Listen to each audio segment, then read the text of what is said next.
దేవుని పరిశుద్ధ నామమునకు మహిమ కలుగును గాక. మన ప్రభువును మన రక్షకుడగు యేసుక్రీస్తు నామంలో అందరికీ శుభాభివందనాలు. హెవెన్లీ లైట్ మినిస్ట్రీస్ తరపున తెలియజేస్తున్నామండి. ఈ ఉదయ కాలము మరి పాట పాడుకుంటూ దేవుణ్ణి మహిమపరుద్దాం. హల్లెలూయా. అన్ని నామముల కన్న పైనామము యేసుని నామము, ఎన్ని తరములకైనా ఘనపరచదగినది క్రీస్తేసు నామము.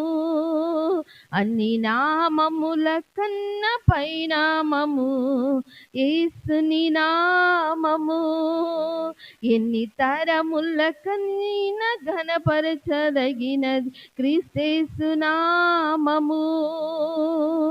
యేసు నామము జయం జయము, సాతాను శక్తుల్ లయం లయము.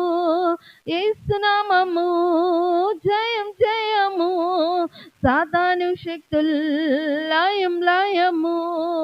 హల్లెలూయా హోసన్నా హల్లెలూయా హల్లెలూయా ఆమేన్ ఆమేన్. హల్లెలూయా హోసన్నా హల్లెలూయా హల్లెలూయా ఆమేన్.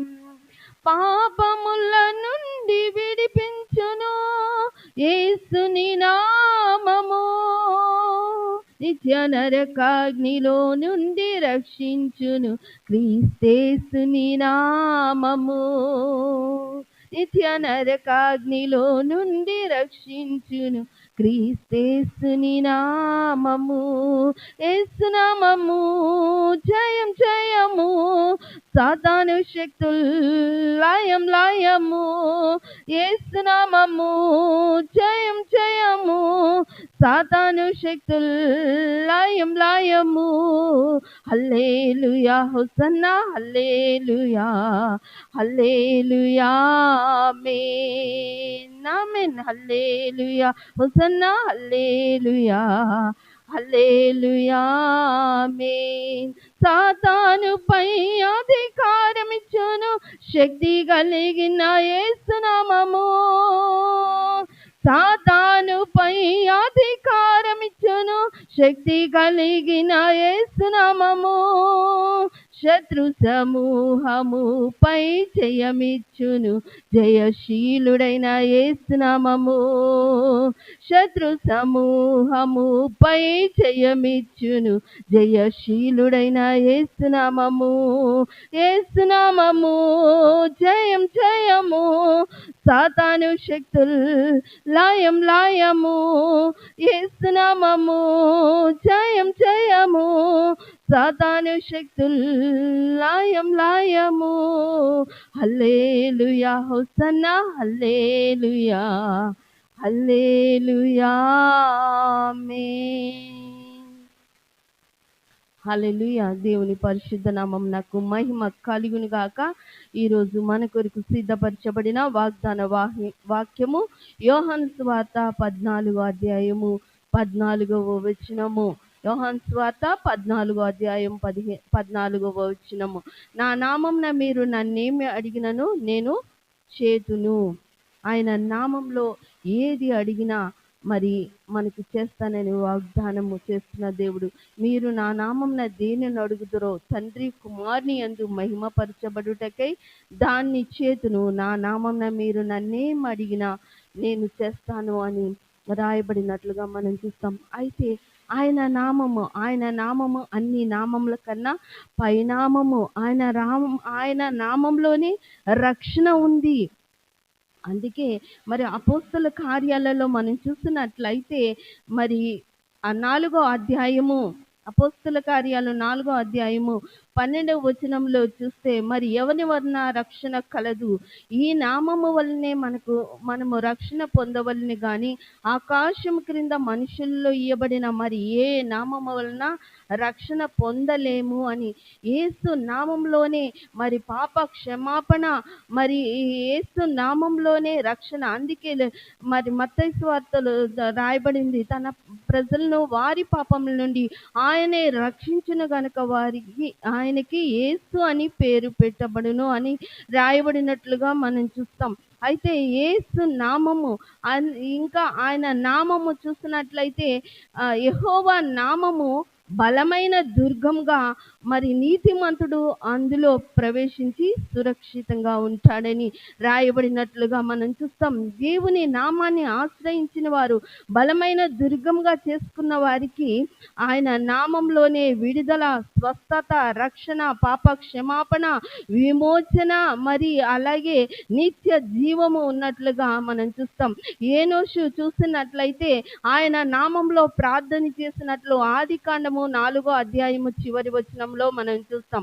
అబ్రహాము 13వ అధ్యాయంలో ఆదికాండంలో చూసినట్లయితే ఆయన నామాన్న ప్రార్థన చేశాను, ఆయన అక్కడ బలిపీఠము కట్టి అని రాయబడినట్లుగా మనం చూస్తామన్నమాట. ఆయన నామము మరి గొప్ప నామము. ఈ లోకంలో మరి ఏ నామమున రక్షణ లేదు, ఆకాశము క్రింద ఏ నామమున లేదు. ఆయన నామము అన్ని నామముల కన్నా పైనామంగా ఉన్నట్లుగా మనం చూస్తాం. అందుకనే ఆయన నామము మహిమ ప్రభావము గల నామముగా, పూజింపదగిన నామముగా ఉన్నది. యెహోవా షమ్మా, యెహోవా రాఫా, యెహోవా సిద్కెను, యెహోవా నిస్సి, ఇలాగా ఆయన నామం యెహోవా యావే అని ఆయన నామముని మనం చూస్తాం. ఈ విజయం ఇచ్చు నామము మరి యెహోవా నిస్సిగా ఉన్నట్లుగా, యెహోవా రాఫాగా స్వస్థతనిచ్చు నామము ఆయన నామముగా ఉన్నట్లుగా మనము చూస్తామన్నమాట. ఆయన ప్రభావము గల ఆయన నామము మరి ధరించిన మనము స్వస్థతను, విడుదలను, ఆశీర్వాదాన్ని, ఇశ్రాయేలీయుల నామాన్ని ఉచ్చరించుట వలన ఆశీర్వదింపబడినట్లుగా మనము చూస్తామన్నమాట. ఆయన నామము గొప్ప నామమని మనము చూస్తున్నాం. ఇంకా మనం చూస్తున్నట్లయితే ఆలోచనకర్త, బలవంతుడగు దేవుడు, నిత్యుడవగు తండ్రి, సమాధానకర్తయగు అధిపతి అని ఆయనకు నామకరణ యెషయా మరి 9:6లో మనం చూస్తున్నాం. మరి యేసు నామాన్ని ధరించిన వారికి మరి రక్షణ, విడుదల, విమోచన, మరి నిత్య జీవము, పరలోక రాజ్యానికి అర్హులుగా ఉన్నట్లుగా మనం చూస్తున్నాము. కనుక ఆయన నామాన్ని ధరించిన వారు, నా నామంలో మీరు నన్ను ఏం అడిగినా నేను చేస్తాను అని మరి అంటున్నాడు. నువ్వు రక్షణ కోసం అడుగుతున్నావా? పాప క్షమాపణ కోసం అడుగుతున్నావా? మరి దేవుని అభిషేకం కోసం అడుగుతున్నావా? పరిశుద్ధాత్మ కొరకు అడుగుతున్నావా? నీ జీవితంలో ఏమి పొందాలని ఆయన నామంలో అడుగుతున్నావో ఆయన నిశ్చయముగా అనుగ్రహించు దేవుడు. మరి దేవుని నామంను మరి తండ్రి చిత్తానుసారంగా అడగమంటున్నాడు. ఇది వరకు నా పేరటికి ఏది అడగలేదు అని మరి అంటున్నాడు. నీకు ఏ అక్కర ఉంది నీ జీవితంలో, దానిని బట్టి నువ్వు దేవుని సన్నిధిలో అడగవలసిన వారంగా. మరి హన్నా చూసినట్లయితే సంతానం కోసం దేవుని సన్నిధిలో అడిగినట్లుగా మనం చూస్తాం. అలాగే మరి దీవెన దయచేయు అని మరి కాలేబు కుమార్తె అక్స అడిగినట్లుగా మనం చూస్తాం.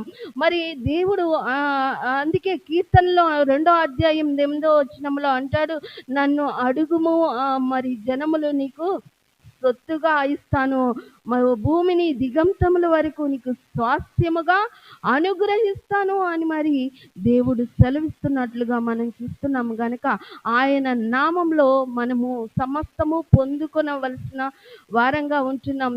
ఏది అడిగినా మనము అడిగి ఊహించిన దానికన్నా అత్యధికంగా ఆయన చేయగల సమర్థుడు. గనక ఆయన కృప మహదైశ్వర్యములో మన ప్రతి అవసరతలు తీర్చు దేవుడు. గనక మనము నిశ్చయముగా ప్రతిదీ ఆయన నామంలో అడిగి పొందుకోవడానికి దేవుడు తన కృపను మనందరికీ దయచేయును గాక. ఆమేన్. ప్రార్థన చేసుకుందామండి. స్తోత్రం పరిశుద్ధుడా, మహోన్నతుడా, నీకు వందనాలు, స్తుతులు, స్తోత్రాలయ్యా. అయ్యా, నీ నామంలో ఏది అడిగితే అది ఇస్తానన్నావు తండ్రి. నాయన ఆత్మలో వర్ధిలింపబడిన కొలది నాయన అన్ని విషయాల్లో వర్ధిలింపబడతారన్నావు తండ్రి. నీకు వందనాలు, స్తుతులయ్యా. అయ్యా, శ్రేష్టమైన ప్రతి ఈవులతో నాయన అయ్యా నువ్వు నింపు దేవుడవన్నావయ్యా. పైనుండి వచ్చు జ్ఞానంతో నింపు దేవుడవన్నావయ్యా. అయ్యా, నీకు స్తుతులు, స్తోత్రాలు నాయన. అయ్యా నాయన, అయ్యా గొప్ప దేవుడుగా మీరు మా పక్షంగా ఉండి కార్యాలు సఫలం చేయు దేవా. నీకు వందనాలు. ఎందరైతే పరిశుద్ధాత్మతో అభిషేకంతో నింపబడాలని అడుగుతున్నారో తండ్రి, నీ నామంలో వారి అవసరతల అక్కర్లు అడుగుతున్నారో యేసు నామంలో అవి తీర్చబడునుగా కానీ ప్రార్థన చేస్తున్నాను నాయన. ఎందరైతే జ్ఞానం కొరకు అడుగుచున్నారో తండ్రి, నీ పరలోక జ్ఞానము, పరసంబంధమైన జ్ఞానము, జ్ఞాన వివేకము గల ఆత్మ వారికి అనుగ్రహింపబడును గాకని ప్రార్థిస్తున్నాం తండ్రి. తెలివిని వివేచన అనుగ్రహించుమని ప్రార్థిస్తున్నాం తండ్రి. నీకు వందనము, స్తుతులు, స్తోత్రాలయ్యా. ఎందరైతే ఆర్థిక పరిస్థితుల్లో ఉన్నారో ప్రభా, వారి ఆర్థిక పరిస్థితుల నుంచి విడుదల కలుగును గాకని ప్రార్థిస్తున్నాం తండ్రి. ఎందరైతే మరి ప్రభా అయా సాతాను శక్తుల చేత పీడింపబడుచున్నారో యేసు నామంలో వారికి విడుదల ప్రకటిస్తున్నాం. నజరేయుడని యేసు క్రీస్తు నామంలో, అధికారము గల యేసు నామంలో విడుదల విమోచన ప్రకటిస్తున్నాం తండ్రి. వందనాలు, స్తోత్రాలయ్యా. యెహోవా రాఫా, స్వస్థపరిచువాడా, ఎవరైతే అనారోగ్యంతో బాధపడుతున్నారో ప్రభా, వారికి స్వస్థతను, విడుదలను దయచేయండి. ఆయుర ఆరోగ్యాలు దయచేయండి. దైవిక స్వస్థతను అనుగ్రహించండి. పునరుద్ధాన శక్తిని యేసు నామంలో దయచేయమని ప్రార్థిస్తున్నాను తండ్రి. నీకు వందనాలు. ఈ ఉదయకాల సమయంలో ప్రభా, ఏ బిడ్డలైతే నాయన అయా వారి హృదయ వాంఛలు తీర్చబడాలని సన్నిధిలో వేడుకుంటున్నారో ప్రతి ఒక్కరి జీవి ఆయా కోరికను సిద్ధింపచేయి దేవుడవు. గుప్పిలు విప్పి ప్రతి జీవి కోరికను తృప్తిపరచు దేవుడుగున్నావు గనుక నాయన, ప్రతి ఒక్క జీవి ఆశను తీర్చు దేవుడుగున్నావు గనుక నీ నామంలో ప్రతి ఒక్కరి ఆశలు మీరు తీర్చి మహిమ పొందుకోమని నజరేయుడైన యేసు క్రీస్తు అతి శ్రేష్ఠ నామమున అడిగి వేడుకొని పొంది నాము తండ్రి. ఆమేన్.